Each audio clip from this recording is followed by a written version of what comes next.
all the seekers of truth. I'm very much thankful to you for giving me this opportunity to meet you all over here.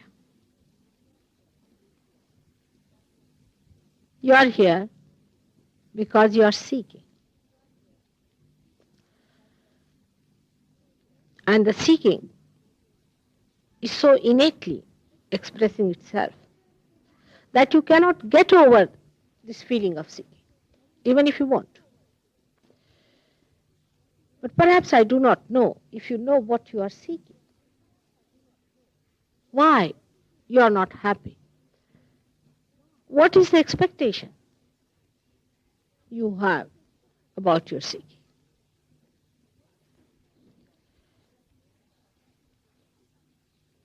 All of you must have had some background of seeking. Because seekers are a special category.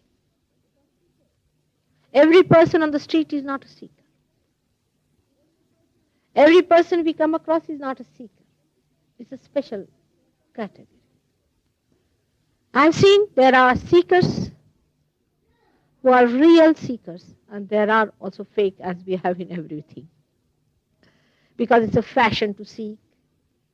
Because nice to talk of seeking. In everything I can understand the fakeness, but in seeking I cannot. Because you are the gainer. You are the one who has to gain. So you should not fake it. Better try to awaken your sincerity and to get that which is real. Because human beings have reached such a stage of evolution that they cannot exist anymore now unless and until they find out the truth about themselves, unless and until they face the reality, unless and until they know why are they here for. They cannot go on like this. It's an impossibility. All the shocks and all the horrible ideas people are giving you about the destruction of human race is because of this void that they feel, this distance they feel from reality. They feel that we haven't yet seen anything that is real. Everything we venture into, any enterprise, any movement towards progress ends up into a nonsense. And the whole absurdity of this kind of a progress, when it comes face to face, you start feeling, now where are we? Are we on the right lines? Where are we moving? This seeking that has come to you is, of course, the outcome of this confusion, no doubt. That you can see intelligently this confusion around you. One of the things is that with your rationality, or with your logic, I should say, rationality is rather, can be very funny. With your logic, you must have reached a point where you see this confusion. And you must be wanting to find out, after all, what is the solution. You work very hard, create an atom bomb, then it becomes like a devil on your head. You cannot go further with it.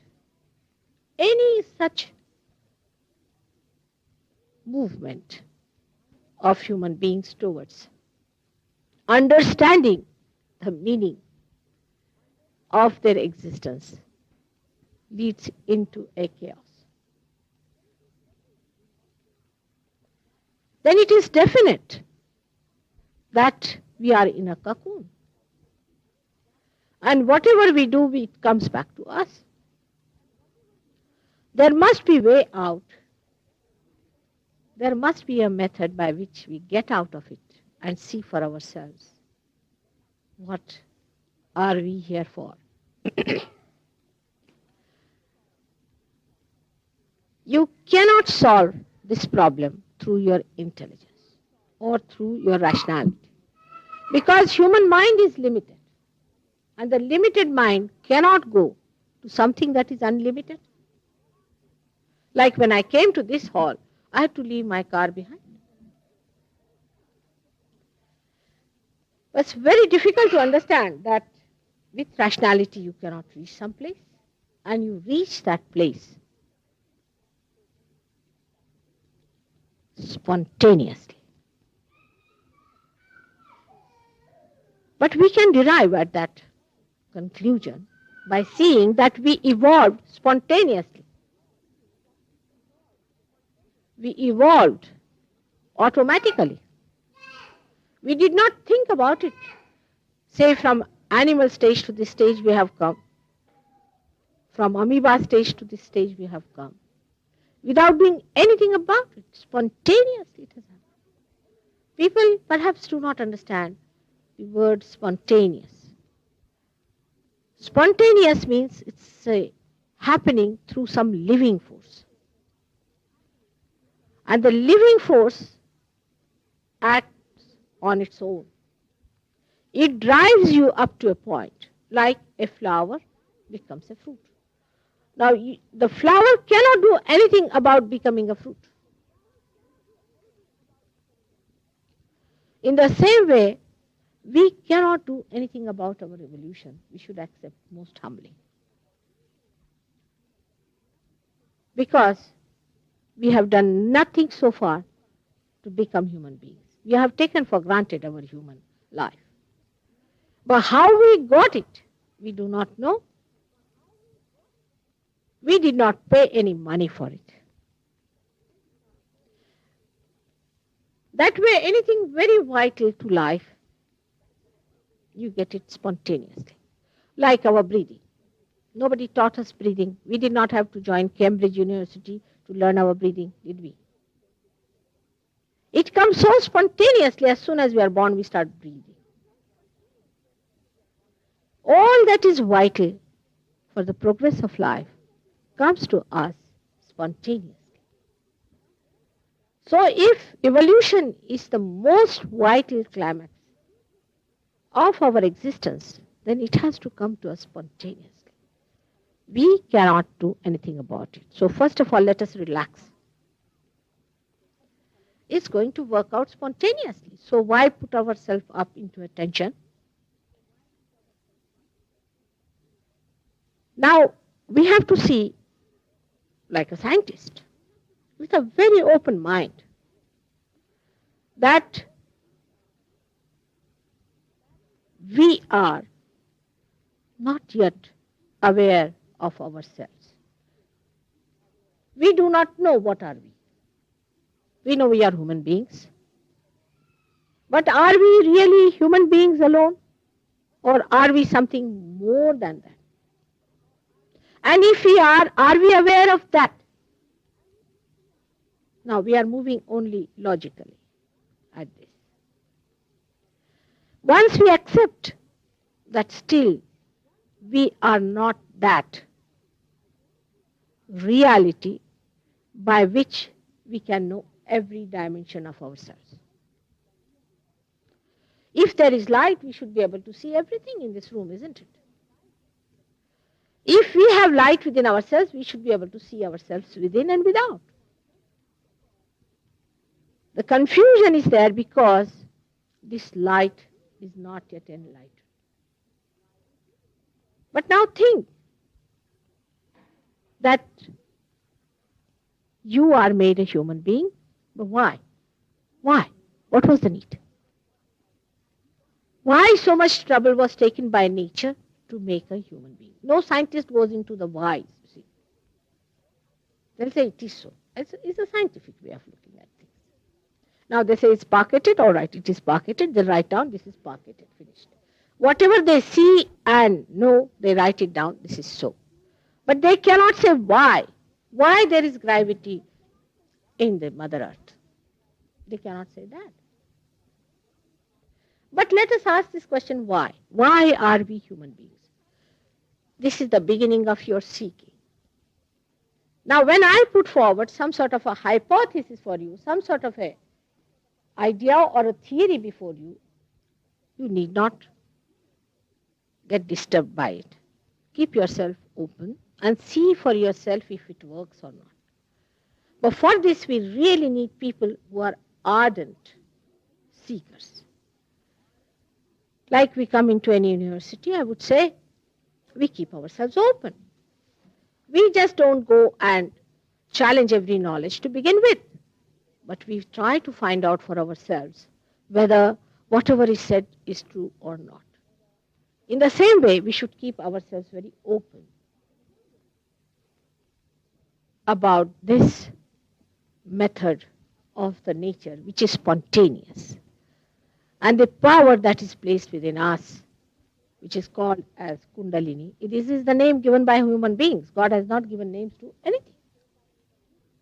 That resides within us in the triangular bone. Now it is too fantastic to believe those who have never heard about it. But even in the Bible, it said that I will appear before you like tongues of flames. Can they explain what are these tongues of flames are? As it is, they gave no chance for Christ to speak much. And there were not any university students to understand about Kundalini, about this beautiful instrument that God has placed within us. They were ordinary fishermen. So whatever they saw, according to their own understanding, they have put it down. If they could have understood Christ, they would never have crucified him. But they never understood him and didn't want to understand him. In the same way, it should not happen today. We should try to understand. It's very important, imminent, and crucial. If this point is missed, big danger I can see for a complete disaster. We are already seeing the signs of that destruction taking place within ourselves. I'm sure somebody must have told you about this chart, the Kundalini, and the way it rises. Before doubting about its existence, I would request you to know that nature has taken all beautiful care to create you. And all these centers are placed within you. They exist. When the Kundalini rises, in so many people who have obstructions, you can see the pulsation in your triangular bone. In some people, we have seen very violent movement. You can see the rising of the Kundalini also. You can see the breaking of the Kundalini here, the real baptism that John Baptist talked about. You can feel the cool breeze of the Holy Ghost emitting out of your head, which is not possible. All kinds of things are floating now in the market. Of course, Sahaja Yoga is not in the market. This you must have known, because you cannot pay for Sahaja. It's an insult even to think of money. This is your own right. You are made for it. Just like this instrument is made, you are made specially, and you are to be put to the mains. Now, for an intellectual mind, the question comes in the first, why you, why me? It's very common. I said, please have it my seat, sir. Good idea. But I have to work 24 hours. I mean, I am very happily married and quite all right. I have no problems of my own. But if you could do my work, I'll be very happy to retire. But you are a professor, for example. That you are. One has to accept. In the same way, if I am doing something, then one should not feel so hurt about it. Gradually, you will know that you can also do the same thing. As I am enlightened, you will get enlightenment, and you can do the same thing yourself. If one candle is enlightened first, do other candles object to that? Will they object to that sort of thing? In the same way, we should not have reservations in our mind. People have been very intelligent and have been asking me such stupid questions that I didn't know how their intelligence is going so blunt in my presence. Like they will say that, then why you are an Indian? Or say, why are you wearing a white sari? It has nothing to do with all these outside things. It is something innate inside you. It is eternal. It is not destructible. It resides in your heart, which is just to be brought into your conscious mind. You have to be just conscious of it. That's all. I can see that in you. And you will start seeing too. It's your own. Only thing is that there has to be actualization. Not a lecture or a brainwashing or some sort of a circus, but an actual thing that should happen within you is the awakening of the Kundalini. This is very important if you understand a simple thing, that if you are paying attention to me, something falls down, something happens, your attention goes there. But if I say, take your attention inside, you cannot. How can you push your attention inside? You cannot. So some happening has to take place, and this Kundalini rises. Now what is this Kundalini? Again I say it's an hypothesis for you so far. Kundalini is the power of desire within us, which is not yet manifested, which is not yet awakened. That's why it creates the whole aura of a man. It creates the complete human form, complete human personality, and still it has not yet manifested itself. It is still lying in a dormant state because it is still residual. It has not expressed itself. When it is awakened, that desire is completed, then only this power of desire has manifested. Now within us, there is a power of desire on the left-hand side as shown here. I'm sorry I'm standing before this, but they must have told. Can you put it there? Let us please show them now. The left side, power of desire, is this one which we know as psyche, which Freud has described as psyche. But I must say Freud knew half the truth, not the full. He only knew about psyche. He didn't know about the other power that existed within us. Is the second power, is the power of action. Perhaps Sartre knew about it, but he didn't know about psyche. So when you say that what's wrong, when you say there should be no conditioning, we should not accept any conditioning, what you are doing is you are developing the other side. The first side of conditioning gives you a superego, and the other side, on the right-hand side, gives you the ego. Both grow and form a calcified closure here in the head, in the fontanelle bone area. And that's how you develop your own personality. This gentleman is different, you are different, you are different. And this I-ness develops because you are cut off. Just like an egg, we can say. Now the egg starts developing itself, till it reaches a certain maturity. And just a piercing of the top of the head, knocking off the ready egg, you get the bird coming out. The bird has nothing to do, it is nowhere near the egg. It's a very different thing. And that is your second birth. That is how you are born again. This has to happen to you. This happens only by Kundalini awakening, by nothing other suggestions people give. They say you can stand on your head. Kundalini doesn't rise.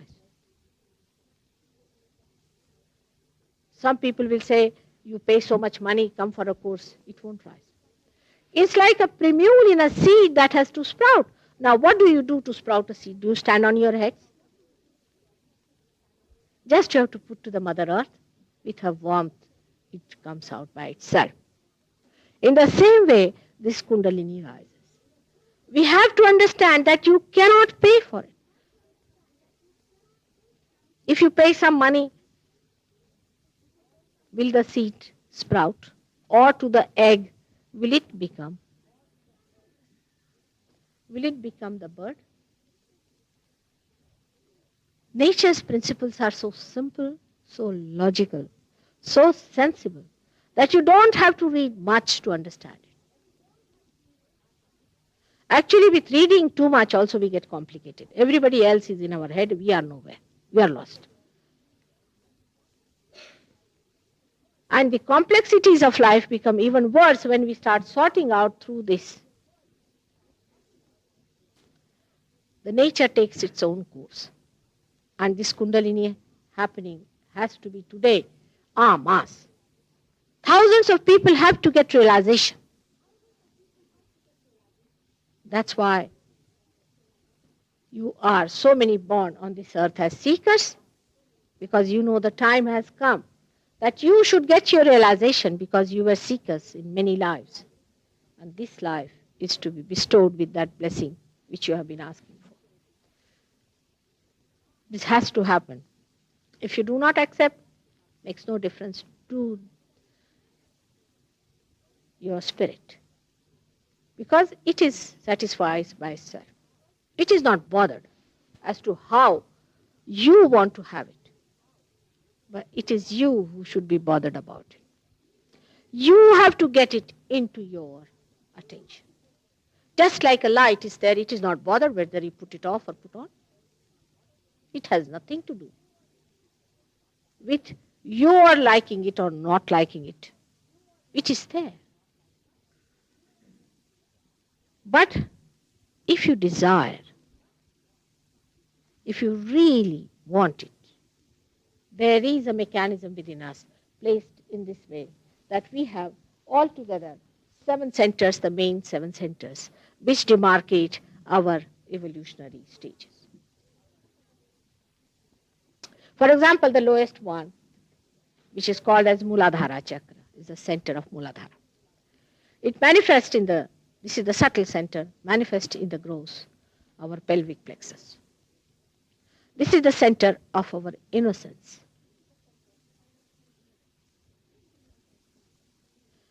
This innocence was created first of all, before the universe was created. And this exists within us. Of course, we might have lost it, that's a different point. But that is the first thing that was created within us also, is our innocence. Now, if you have to talk to a doctor, he won't understand that what is this innocence, but you know there is something like innocence. This first center is a very important center in Sahaja Yoga, because the deity of innocence expresses itself, manifests itself later on. At this point where you see the red mark, in the center of the brain, where the optic chiasma is, where the pituitary and pineal are placed on both the sides, a very subtle center is there called as Agya. You can see it crossing there. And this one, the deity incarnated on this earth as Jesus Christ, our Lord Jesus Christ. Now, no one knows about his incarnations, I think. They only understand what he said about himself, that I have a father and that I am the only son. Beyond that, people do not know what was the purpose of Christ coming. What was the meaning of crucifixion, I think.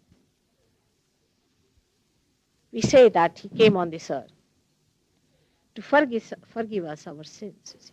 He takes up our sins. But how does it happen? How does it happen within us that he forgives our sins?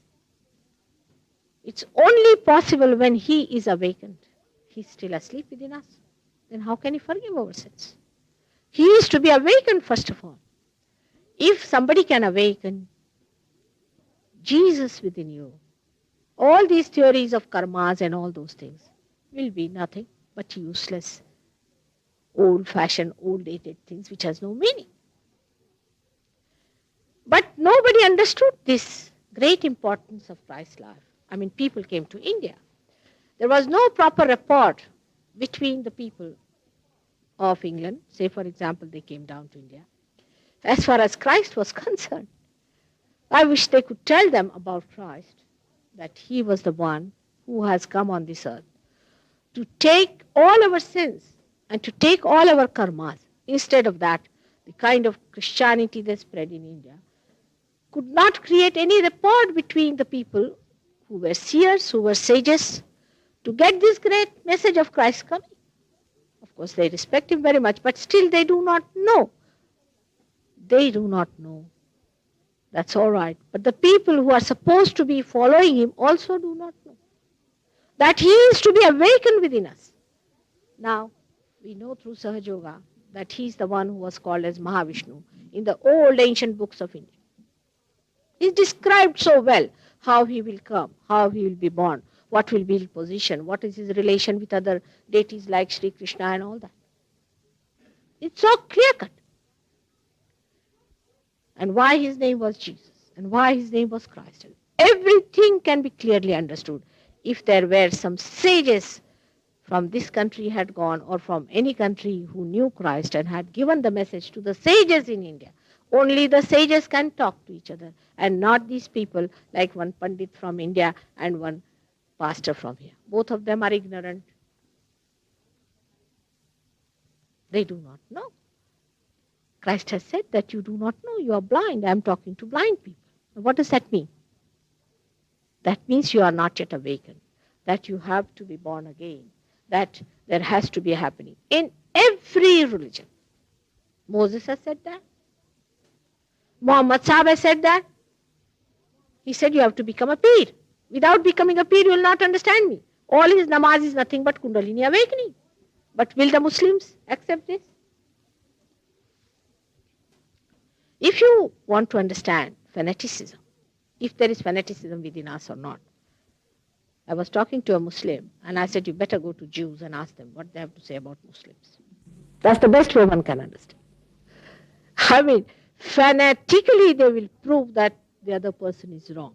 So it's better to go and see them and know that what they think about us. Fanaticism is such a blind stuff that it can never give you any idea as to what is reality. Because whatever you believe into, you build up your own ideas and everything onto it. And it's like a fake palace built on a fake idea. And then you go on fighting. If God is one, if his love is one, then how can people who believe in God fight? I mean, to my reasoning, it doesn't. You cannot fight. If he is the primordial being, if you are the part and parcel of that, will this hand fight with this hand? Who is the other? But this should happen to us. When it happens, then you jump into collective consciousness. You become, again I say, it's actualization. It is not just telling, we are all brothers and sisters, let us form a UN system. It's only used for filling up some posts, that's all. Actually, it happens that you start feeling others on your fingers. Their centers on your fingers. It happens, your awareness gets that. It's not that one has to say, oh, I think I'm very happy. He's a nice man. What is the meaning? It's very vague. Maybe his eyes are like your mother's eyes. Maybe that's why you like him. Can be very superficial reason for which you like a person. But innately, what is his nature is to be found out. And how will you find out? There's no way but to make your awareness, your instrument of awareness, much sharper, much deeper, much subtler. And it just happens. When it happens, you jump into another dimension of collective consciousness. Again, I'll say you jump into it. It is an actualization. It is not a mental process by which you decide. You judge people on what? On their clothes, on their races, on their nationalities, on their education, on their labor. That's all superficial. You have to judge them on their centers, how the centers are. When the Kundalini rises, actually she's such a blissful thing. She's your mother. Everyone has an individual mother, every one of you. And when she rises, she blesses you so much that you get your physical being corrected. We have cured cancer with this. Cancer cannot be cured by anything else but Sahaja. I've been saying this for 10 years. When the doctors come to me, get cured, they tell others, they say, oh, we can't believe it. People don't want to believe into it. But cancer can only be cured through Sahaja. There's no other way out. And if you can come to some other lectures of mine, you will know that cancer is caused by overactivity of these two powers which manifest your sympathetic nervous system. The sympathetic nervous system, the overactivity of the sympathetic nervous system due to any emergency whatsoever. You put a metal in the body, you'll get it. Any emergency that arises because of the overactivity of the sympathetic nervous system, which actually attacks the emergency, you develop cancer. And it can only be cured really by Sahaja. There are so many diseases like diabetes, heart, innumerable. They can be cured by Sahaja, physically. Paralysis. I don't know, so many varieties, except for where, some dead things have been put inside, or then you cannot. Because your physical being achieves that state in which it is bathed all the time in the vital forces. This Kundalini opens you to the divine love of God, which is all pervading. And this divine love is the energy of God, which has all the energies of the world. Electromagnetic energies, all the energies that have created the elements, the emotional energy, the mental energies, of all the things is the spiritual energy. So mentally also, you get all right. Now we have had people who were addicts, absolutely gone cases. They just got rid of their addiction. Because if you somehow or other discover yourself, your reality, you just become a different person. You become so relaxed. You are not bored anymore. You enjoy yourself so much because you are beautiful. The beauty resides within you. And that beauty, when you discover, you find, oh God, I've been so superficial in my life. This beauty is there hidden within me. And you just give up automatically. I never tell people, don't do this, don't do that. No don'ts in Sahaja Yoga. You just come. Get your realization. You become mentally so relaxed that all these problems drop out. There's nothing fantastic for me, but maybe for you it is too much to believe. But it is better to see for yourself how it works out, how it has worked out, and how it can work out with you. You yourself can work it out. It will become your own knowledge, your own property, your own maneuvering, and you will be able to handle it. In this short time, it's not difficult to say broad lines of Sahaja Yoga. But to talk in details is going to be very difficult. Now I don't know how many lectures I must have given. Only in Caxton Hall must be at least 300 or 400 lectures. And otherwise I don't know how many. So this is just a broad line idea about Sahaja Yoga.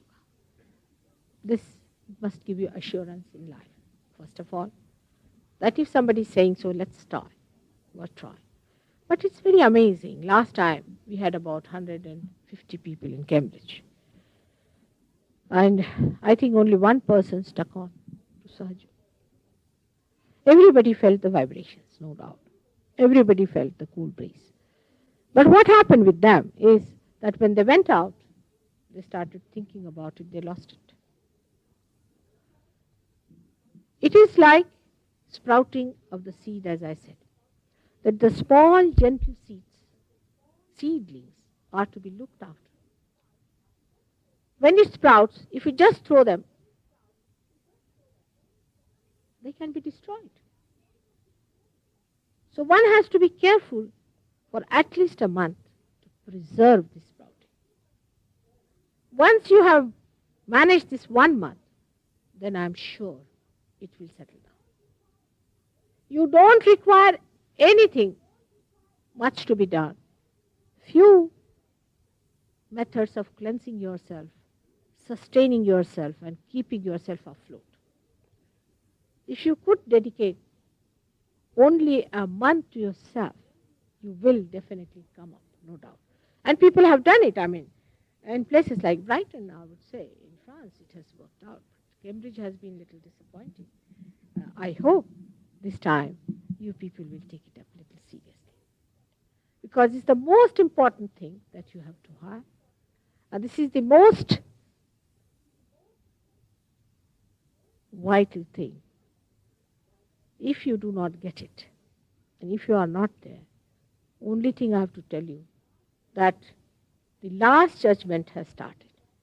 And you are going to be judged by your Kundalini. You yourself, you are going to judge your Kundalini. And you are going to judge your own chakras. There's a big rope given. And you yourself will know that this is my defect and this is my defect. And you will also know the defects of others in the words of Sahaja Yoga. For example, while coming here, only one gentleman said, I have got an agya. This means ego. But he said it to me, for him it does not matter because it's paining a little bit there. Apart from that the ego is paining, that he is away from the ego. He can see his ego, he doesn't want to have it. So he said, Mother, my ego, my agya is catching, not ego. He says agya. And that's how you cleanse yourself. If you have to even repair your car, you have to get out of it. In the same way, you get out of this shell and then you correct yourself. I don't know what to say further, but I would request you to ask me some questions. That would be a better idea to explain certain things to you, and then we'll have our realization. But please note that question answering is not going to give you realization. It's a happening. The other day I had a lady from a newspaper. She's a very well-known writer this time. And I found her to be a very difficult person to give realization. And she said, am I a hopeless case? I asked her, what's the matter with you? She says, I don't know. I'm a gone case. And she writes so well, and she's a very well-known, successful woman. Of course, she got her realization. But it took so much time for her to get her realization. While some of you might get it just like that and lose it also just like that. So one has to understand the value of it. I do not know at what pace it is retained. But once you have achieved it, you have to pay attention to it. It is your own. It's your own property. That's the only thing you really possess. The other possessions are just myths. That's the only thing you carry with you. That's the only thing that is going to adore you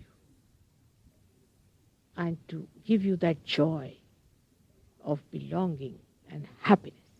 Belonging to the whole, to the primordial being, not to a small selfish, self-centered mind, but to the self, which is the part and parcel of the whole.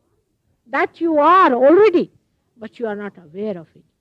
What Sahaja Yoga does is that it brings into your consciousness the manifestation of the spirit, which you can do consciously. Means through your central nervous system, you can feel it. When the Kundalini pierces through, you can feel the cool breeze flowing from your hand, the cool breeze of the Holy Ghost, as they say. I wish you could ask me some questions, and that's how I can explain certain things which might be hovering in your mind.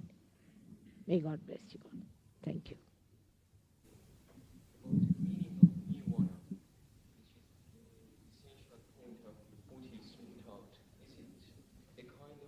More Buddhist mortal, I mean Indian mortality, as Muhammad Iqbal, one of the Muslims. Just come here. I just can't follow you. Come here, please. Yes, please. Again. I'd like to ask about the meaning of nirvana, which is the essential point in the Buddhist thought.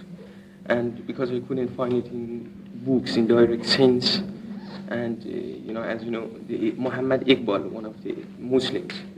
Of course, yes. Muhammad plays a big part in Sahaja Yoga. I mean, for us, he's absolutely the primordial master.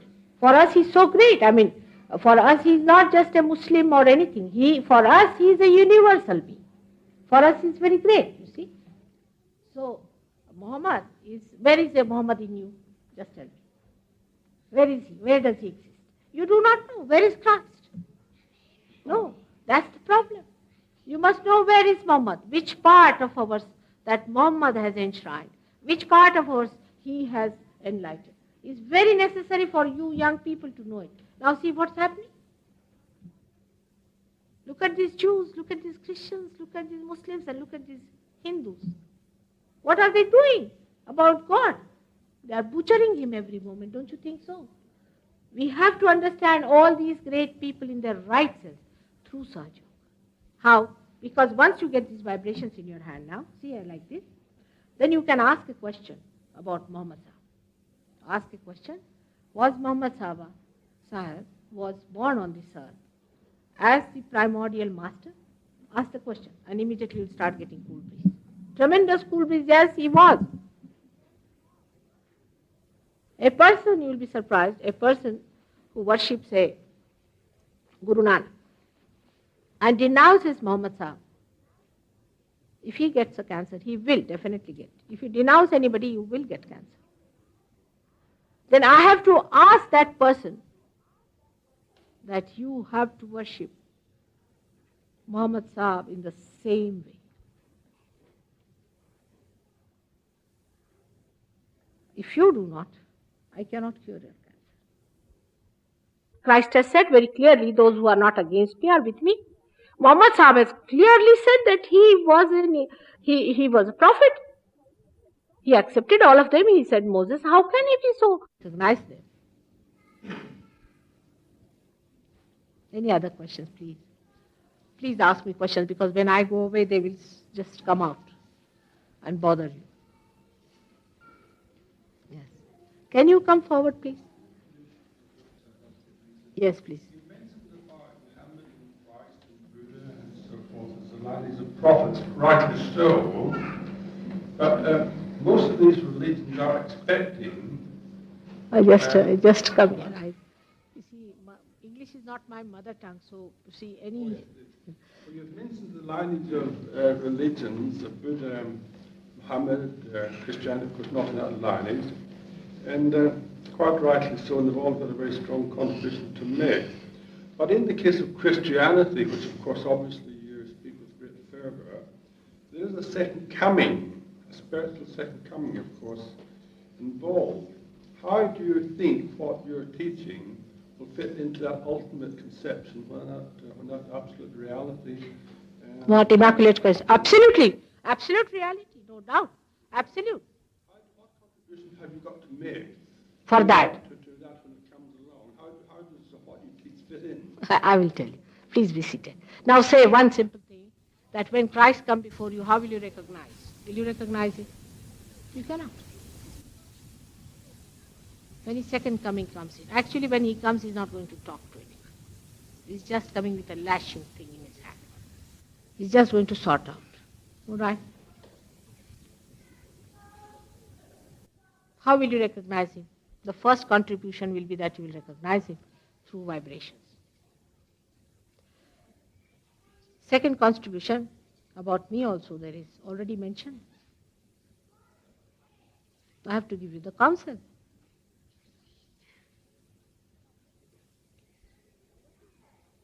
And other things also there. I do not want to say something that will really make you unhappy, or maybe some of you may be shocked, but lots of things are written about me also in the Bible. But the people were so gross, so very gross, that Christ could not say many things which he could have said openly, but he did say in a way. The whole Bible is like that, but especially Christ's life. There's a book about me, Advent. Please go through that. In that there is a mention. But unless and until you are realized, you can't get the book. See, it's a secret. I do not want to get crucified this time again. All right? But he is going to come, no doubt. No doubt. But before he comes, better get to the kingdom of God. Only mother can do this work, isn't it? That's important, to know that Christ is there. How will you know? Am I right in thinking, if I may just finalize what I had in mind, that Muhammad, of course, looked upon Christ as the major prophet, and the Islamic religion looks forward to the time when Christ returns to spread Islam throughout the world as a universal religion. But the definition of Islam is a total dedication, devotion to God, total surrender to God. Do you still look upon Christianity as the, even though it's malpracticed, obviously, you still look upon Christ as being the major prophet and of the lineage, indeed the final prophet? No, it is not. It's not the final prophet. If it was, why is it second coming needed? Oh, yes, no, not quite. Yes, no, you missed my point. You see, this is how they do it, you see. Supposing I said, with disgust, I'll say, I'm the last time coming to Cambridge. But maybe I may again feel like coming. Does what you mean in fact imply, does what you say imply that he's coming back to fulfill all the prophets? You see, we see Christ as a separate entity. That's why you think like that. For example, when you enter in the room, you enter the whole body, with your eyes, with nose, with ears, with all the aspects that you are. Supposing you are a professor or a lawyer, whatever it is, all that is within you, isn't it? All the aspects you enter in. So whatever you do the whole. That moment, that part. Now, I don't know, how can you say that Christ, I cannot put him as separate. Supposing this hand is eating the food, all right? And this is wiping the thing. Now, which is the ultimate? Like the whole evolution has to come up to this stage where you become human beings. You have to enter into the kingdom of God. And those who deny it are to be destroyed by Christ. Will you call him the last? You see, it's the whole place like that. Nobody is more important or less important in this body. Even a pin pricks you, you feel the hurt. The whole body. It's the question of the whole. It's not the question of one person. You understand that, sir? Thank you very much. So, whether it is Muhammad or whether it is Christ, all of them are important to us, very important. You will be surprised how much important they are to us. We cannot neglect any one of them. Any one of these centers, if they are neglected, we are in trouble. All the centers are to be corrected, are to be perfect, and they also help. Like, will you say that this roof is more important or the foundation is more important? You see, the whole is important. And every part of the whole is important. And I cannot conceive of anything like a separate. When Christ came, he came with all his powers. When Muhammad Sahib came, he came all his powers. But that was the time when they had to come a particular type of work. For example, today I have come, if I have come like them, I have come to give you awakening. That's my job. And that's what I'm doing. I'm not going to tell you don't, like Moses came out with 10 commandments. Of course, I will establish that within you later on. But I'm not going to tell you that.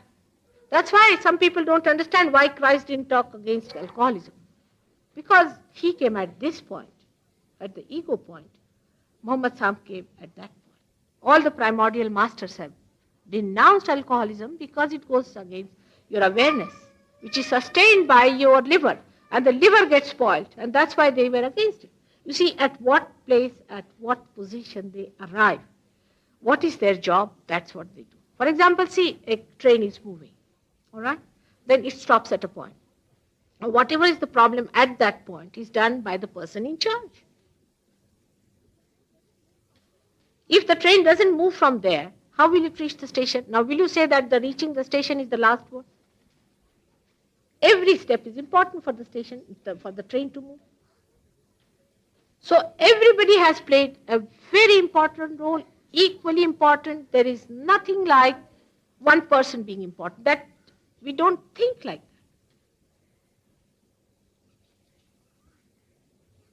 that. Or why human beings think like that? There's a reason for that. You see, because by thinking like that, they can form a cult, they can form a ism, as you said, some sort of a thing, and then they can become important. But to be very frank, none of them who have formed such cults have any idea as to what God is. Even those who talk of Kundalini. You'll be amazed. I'm myself amazed. People have written such big books. Such big books they have written without knowing where the Kundalini is. Can you imagine such ignorance and such audacity?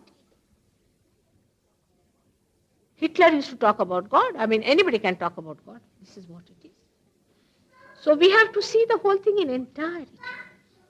Not to prove anything higher, lower, or anything. First of all, let us get to ourselves.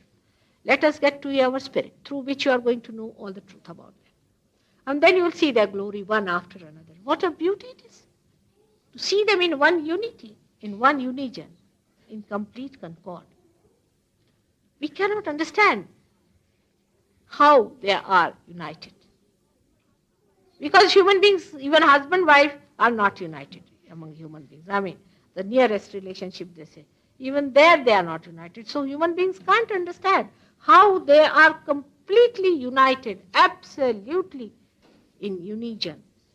There's no discord at all, even not this much. They are perfect beings, they are ideals. We are imperfect, that's why we see it that way. They are absolutely coordinated. They are not human beings. But the beauty of human beings is that they can become divine. You see, for a divine personality, it's impossible to change. You cannot just change. You are changed forever, permanently fixed position. But they can change, who are human beings, not divine people. That's your beauty. So understand them in such a way that they are all one. There's nothing like higher, lower. This is not existing.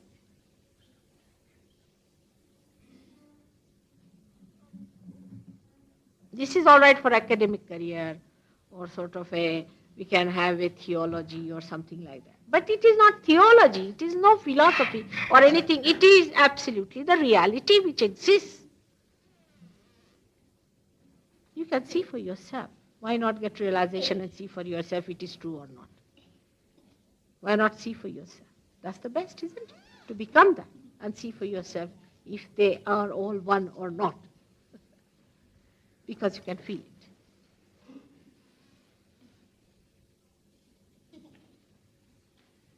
What's that doing? You say that all of the religions say that you have to die. You can't even do that. Nobody says that. Who says that? You have to die before you die, to be born again. Yes. It's true.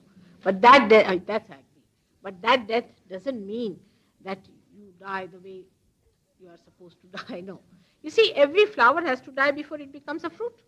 Every egg has to die before it becomes the bird, isn't it?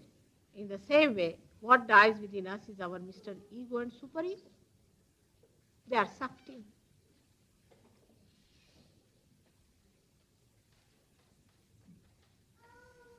So nothing to be frightened of.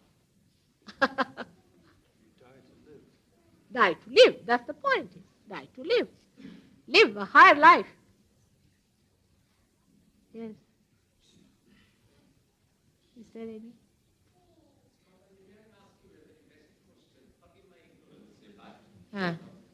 Is there any relationship between the ability to perform the easy yoga with which you are fitting Yes. and our diet? Our Diet, what we eat. Oh, it has nothing to do much. It's not so important.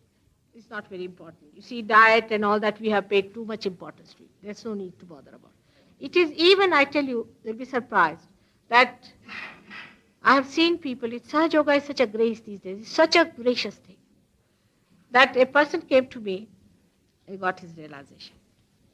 Now, he was the man who was really a very bad man from every angle. You see, what realization? I was amazed at the grace. It's so forgiving. Diet and all these things you just forget just now because it's nothing important. It's nothing important. We pay too much attention to these things. You see, now for example, vegetarianism, what's the use of such extreme vegetarianism? I just can't understand. Are we going to give realization to chickens? Or to bugs? We are more worried about animals than about human beings, isn't it?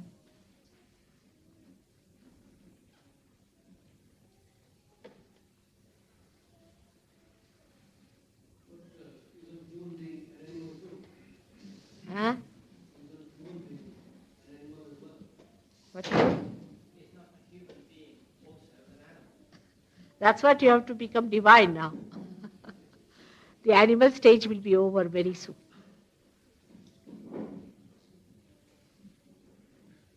Human being is at that stage where he is going to become divine. You see, he is the most important thing.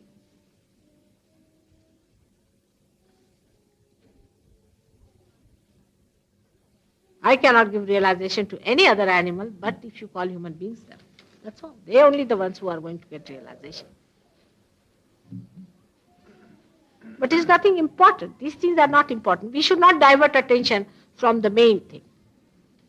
Like some people believe that if they do this thing, they will achieve what? No, it's not that.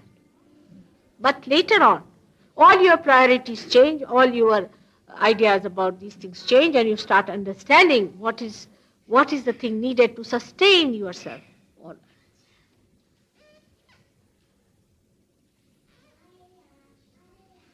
Nobody has achieved anything by doing all these things so far. This we must accept. That we have not achieved anything by doing these things so far. Have you felt the cool breeze which is described in all the scriptures? Of course, I must say that Adi Shankaracharya described it in a very big book, Chaitanya Lahari. Have you felt that? No, we have not. So accept it. So what's the use of doing the same things again? Better get it in within yourself. Among Hindus also, I would say that they denounced Krishna at the time when Jainism came in because they thought that he killed many demons. And killing, according to them, samhara was a violent thing. But what do to the demons? You don't kill them. Are you to garland the demons? And the goddess destroyed so many demons. What does she do? She has to worship them.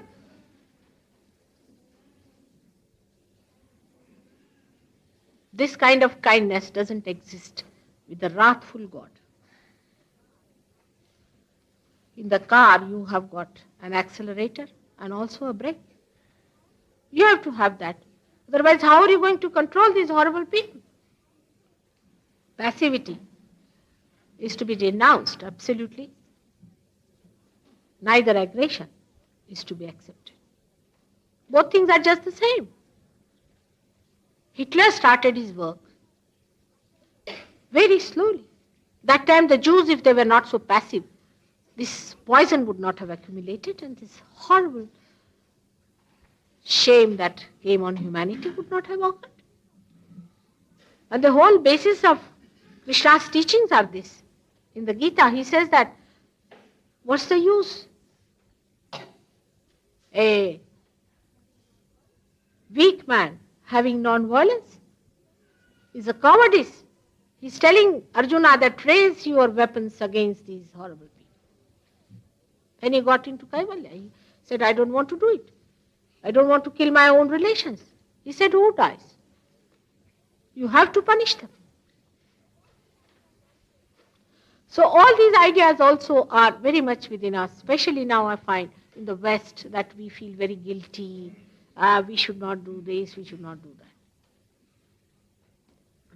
Of course, one should not aggress. Aggression comes also through inferiority, I think. Through insecurities also. Can be cruel, can be very much egoistical. Both things are just the same as you see here, the ego and the superego. The ego is in yellow color and this deep blue color is the superego. Both of them are to be given up. It's not only one side that is to be given, both the sides. When a person is realized, he doesn't aggress, nor does he take aggression. Like Christ, we can say now, look at Christ, who took a hunter in his hand and started beating all the people who were making money near the church. We still have faiths and all that in the churches, we see that. On.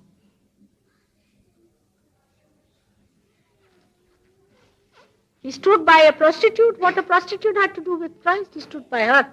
They said, come along now. Who wants to put the stone? Has to say that he has not committed any sin. Such valor and such glory. There's no place for cowardice. Mostly the aggression is due to cowardice.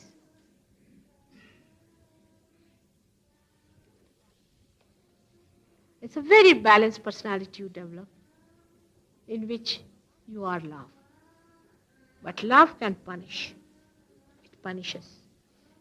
It gives a very long rope and a very long rope and a very long rope, but it punishes.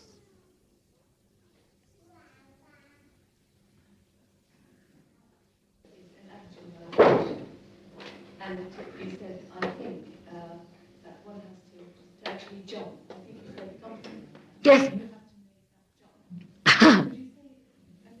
It is a breakthrough. You see, there's no word, a proper word to express it, but I would say it's a breakthrough. Your attention becomes that. In simple analogy, you can understand this room. If you put the lights, it gets enlightened.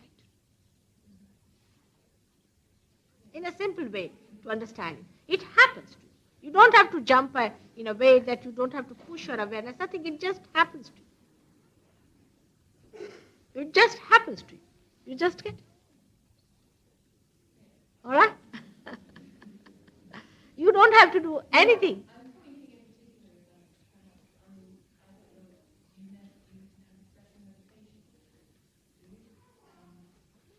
What is it in particular? Now, you see, you have to be in meditation. You cannot do meditation. All right? You have to be in meditation. And that's a stage you arrive at. Another analogy, if I tell you, supposing you are standing in the water and you are afraid of the waves that are coming. This thought is coming, then another thought is coming. But supposing by any chance you get into a boat, then a state comes in which you see this. You become a witness. It's a state. It's a state of your awareness. Where you just become a witness, the whole becomes a drama. You are no more involved into it. But you become dynamic because you can see it. Because dynamic power starts flowing through you. You are dynamic power. Only thing you have to allow it to flow. and the dynamic power of love.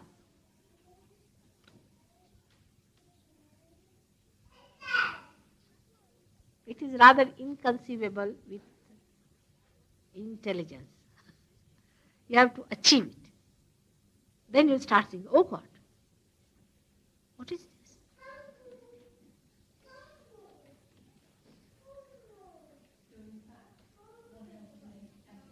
No effort at all. No effort of any kind.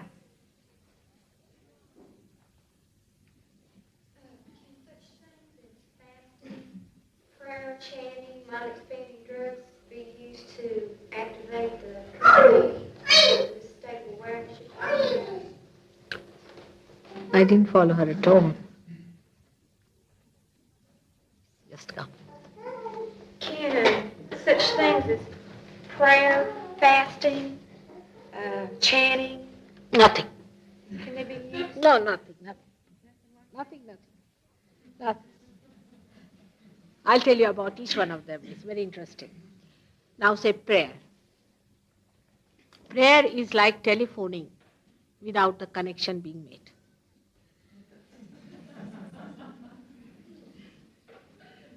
No, chanting is really pestering. Because, say, we have to meet now the Queen of England, for example. And we go there and start shouting, Elizabeth, Elizabeth. Shouldn't say that also. You'll be arrested. There should be some protocol, some arrangement by which you are connected, and then only you can go to her. Even the Queen of England, while I'm talking of the queens of queens of queens, you see. So this is second, chanting. And which is the third thing you said? Prayer, chanting, fasting. Now for heaven's sake, don't fast. In Sahaja Yoga, it's sinful to fast. I mean, you should eat something. Because God has made this beautiful earth, beautiful everything for you to fast. Is it? I'll give an example. We had one gentleman who was a great worshipper of this deity of innocence, Ganesha. And he got a prostate gland trouble. He came to me. And he said, Mother, how is it? Because this is the one which protects prostate gland, and I've got prostate gland trouble. And I worship this Ganesha, and I'm a Sahaja Yogi. I'm a realized soul, and I understand its significance. How is it still I've got this problem? So, this is the thing we give as my, what you call, prasad to people, call it chana. And in fasting, Indian fasting, they don't take any carbohydrates. You see, these are all things they have devised. So I said, all right, you have my prasad, I told him. He'll be all right. So he looked at it, he said, today I'm fasting. I said, fasting for what? He said, today is the birthday of Ganesha, that's why I'm fasting. I said, supposing a child is born in your house, do you fast that day? If somebody dies, you may fast. Why should you fast? What is there to feel so miserable that he's born in your family, born in this world, and you are celebrating his birthday with a fast? You will be amazed. With that giving up of fast, he got all right. You have to please the deities, isn't it? No fasting is allowed in Sahaja Yoga. Of course, if you want, for your health's sake is all right, but not for God. For God's sake, do not fast. You can fast for yourself if you want. That nobody has any objection. But for God, I mean, why bring bad name to him? And to a mother, the best way to punish mother is to fast. You see, supposing a child is angry with the mother, he will not eat the food. Finished. The mother is finished there. That's the last weapon. So you want to punish your mother, then you can fast. It is all a way of regulating your diet and all that is different. But it has nothing to do with God or divinity or anything. And why suffer? Another thing is suffering. We must suffer. Why? Christ has suffered for you, isn't it? Now you don't have to suffer anymore. Again, for God's sake, do not suffer. The way they show Christ, sometimes I'm amazed to see just bones, hanging like that. How can he be like that? Because they are miserable, they want to make Christ look like that. How can he be miserable, just a bone skeleton? Any one of you cannot carry the cross that he had carried. With those bones like that, will he be able to carry? In the Sistine Chapel, if you say the frescoes made by, who's done that? Who's the one? Michelangelo. Michelangelo has done it. He has shown Christ just like a hefty person. And that's the right type, because he was a realized soul. While down below, you see, they have placed a bony structure there. This is Christ. I mean, if you see the difference between the two, you'll be amazed. How can these people be miserable, first of all? But we want to believe we are miserable, like French, les miserables there. I made a lot of fun out of their les miserables condition. Do not dwell in all these nonsensical ideas. If you have read Lord Byron, then you don't get realization for the same reason. All these miserable creatures trying to make others miserable. If you have read Blake, that's the person. Blake has talked of Sahaja Yoga. If you read Blake, Milton is the book. He has talked of Sahaja Yoga completely, entirely about it. He's just also said where the ashram will be. Lambeth Vale, there is the ashram we have got. You must read William Blake. What a poet, what a prophet you got. And here you are reading this horrible, nonsensical man, this Lord Byron. He had no character, no morality, hopeless fellow, making everybody cry. I don't know how you call him a poet, by what chance. And there's a statue of his put there. Nobody has seen the statue of Blake. They don't like him, I think. Oh, you have lots of things you have inherited. Stonehenge, so many things you have got. You'll know about them, how great you are. England is the heart of the universe. Do you know that? It is the heart of the universe, and it is lethargic. It can be proved. You can ask the question, is England the heart of the universe? You will get vibrations on this point.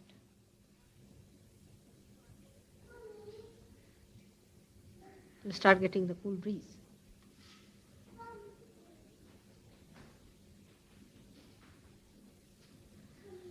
Any other question? There are some very good people today. I can feel it.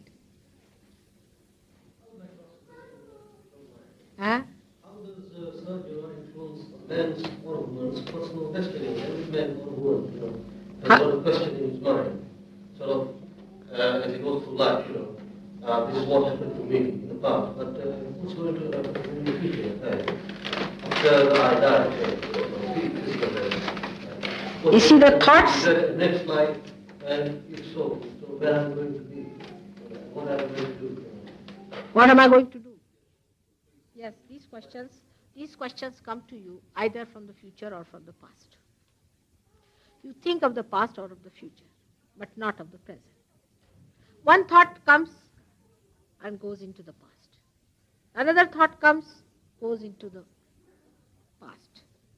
Sometimes you get your thoughts even from your past. And in between these thoughts, there's a little space. Your attention cannot stay there. But after realization, your attention is there in the present. When the Kundalini rises above this point, you become thoughtlessly aware, Nirvichar Samadhi. Thoughtlessly aware. Aware but thoughtlessly, which is called as Nirvichar, means thoughtless. Samadhi, Di means awareness. Samadhi, when it is balanced. And when it pierces through your fontanelle bone area, then you become completely relaxed. The drama is over. And you start feeling the cool breeze. Just now, many of you are in thoughtless awareness. Try to see if you are thinking. Watch my thing here and see if you are thinking.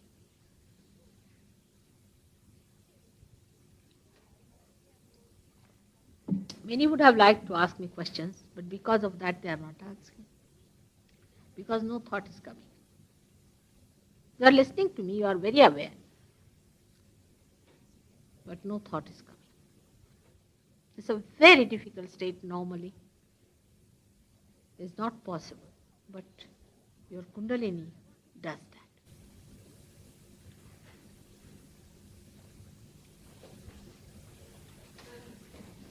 Is it not possible to arouse the Kundalini prematurely? I've understood about Kundalini all of my life and have been taught that if the person is not spiritually advanced sufficiently, then the power, when it is aroused prematurely, can burn up, sort of, the other chakras, and insanity can even happen. Yes. If the person is not spiritually advanced enough when it is aroused. All right, I'll tell you all about it. Yes. Please be seated. See, most of these people who talk of Kundalini have no authority to raise Kundalini. I'm talking about Madame Blavatsky. Do you think she had authority? Yes, I do. I don't think so. I'm sorry.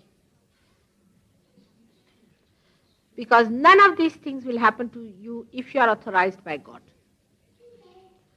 On the contrary,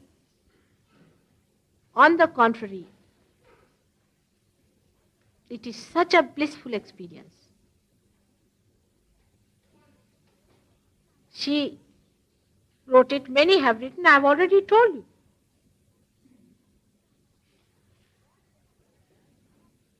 But what they have done is unauthorized behavior. Like a villager, supposing, comes to a city who has never seen the lights, all right, and puts his fingers direct into the plugs and says, oh, I got a fright.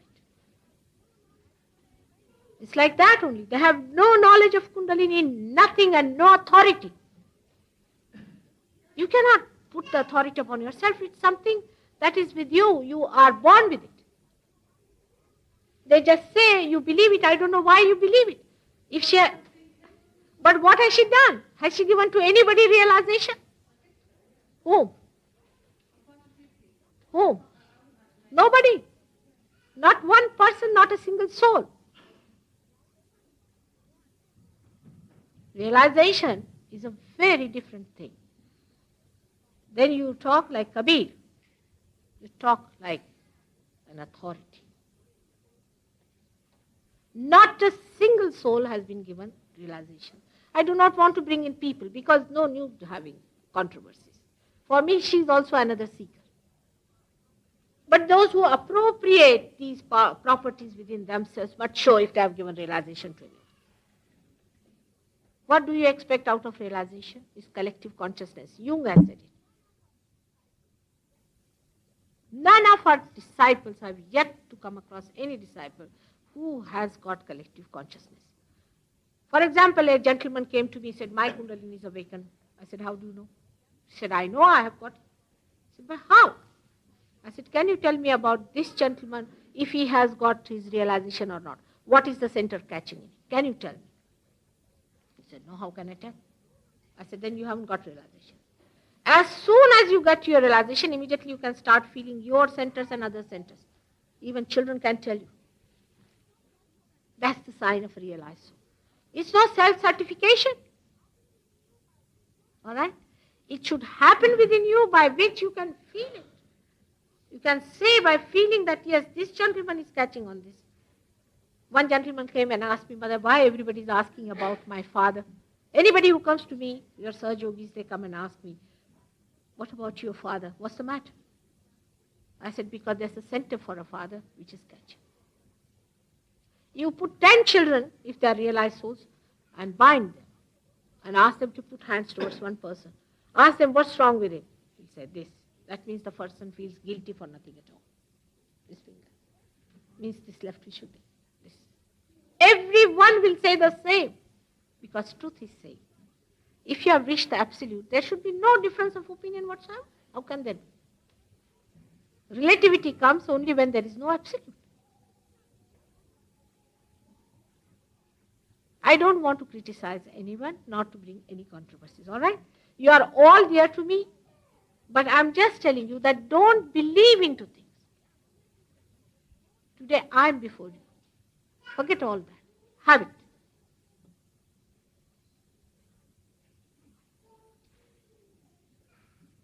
After realization, you will know who was realized and who was not realized. Before that, no use talking. I praise here William Blake, and there I denounced Lord Byron. There must be some reason for it. But you can see in the language, into everything, what an authority William Blake had. And this crying baby, crying for God, shows that they are in separation.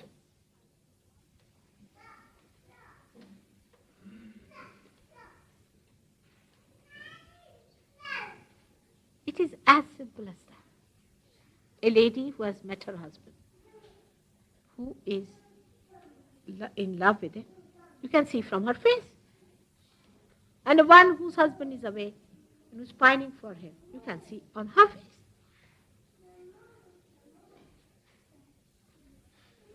Very apparent. But for a realized soul, it is very easy to know. I'll tell you, Lord Mountbatten was a realized soul. You won't believe that. But this Lady Blavatsky was not. Lord Mountbatten was a realized soul. I told some people about it, just by the way. And one day we were watching the TV and some of the Sahaja Yogis were sitting. Suddenly they got rubbish. They said, what? I said, this is it.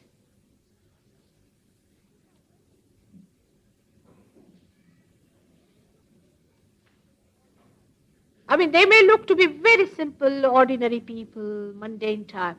They might be realized souls.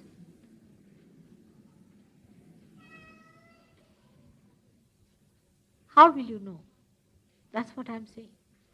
The gentleman who asked me the question has disappeared now. He must have come from some church. He doesn't want to give that. I said, how will you know Christ? How will you know?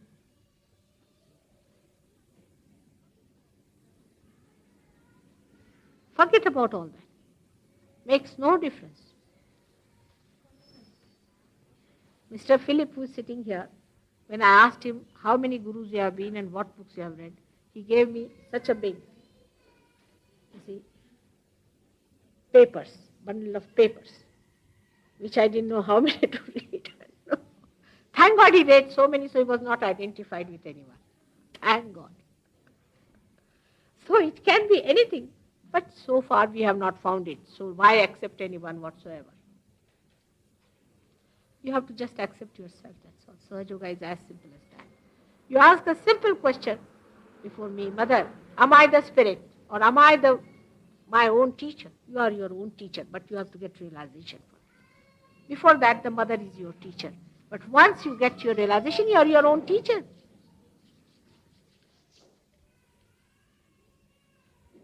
Now let's see. Put your hands towards me, please. Just like that. Both the feet are to be on the ground.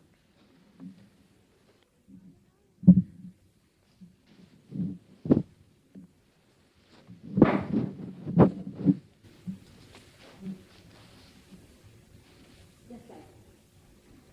And so, because when Kundalini rises, about it tries to rise, the dilatation of the pupils takes place, and if the eyes are not closed, don't push your attention anywhere. Do not force yourself into anything. Just keep your attention loose. Don't think about anything. It will just work out. The Kundalini has to rise. Firstly, you'll find you are thoughtlessly aware. And then you'll find a cool breeze blowing in your hand. It's very simple as that. Now, what I do is to conceive you in my heart and give you immaculate birth through your Sahasrara, through your fontanelle bone area. Do not feel guilty. One thing please do not do is to feel guilty. Actually, all of you should say, I am not guilty. It's a very common disease of the West. What are you guilty about? I mean, what sins can you commit compared to the ocean of love of God? I am talking of the ocean of love. So be kind to yourself. If the light has to come in you, be kind to yourself. You are the shrine of the Spirit. Now please do not blame yourself for anything.